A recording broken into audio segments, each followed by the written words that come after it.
Hello guys, welcome to my mini blog. এখানে দেখো কি সুন্দর লাইটিং করে দিয়েছি। এখানে 31st আমরা রেডি। এখানে হাঁসের মাংস আনছে। আমরা তো 31st ফ্যামিলির লোকে করি। এখানে দেখো চিকেন স্টিক বাবা করতেছে, আমিও করতেছি, মিললেও করছি। এটা মেরিনেট করে আমি রাখছি, কিন্তু মশলা টশলা সব আমিই দিছি।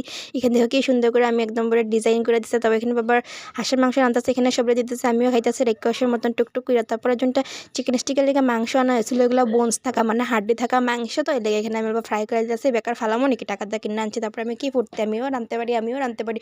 পরে সব বাবা আমি রাঁধতে পারি না। তারপরে এখানে আমি আবার ভাইরে বললাম যদি আবার কেউ যদি ভালো করে দেখতে না পারে যে আমি কি সুন্দর রাঁধতে পারি, সবাই রাঁধতে পারি, দেখো কি সুন্দর হয়েছে। আমি তো বহুত ভালো পাই, এমনি খালি মাংস খাইতে খালি দেওয়া মানে খালি, তো আমি তো নিমিশ খেতেই পারি না।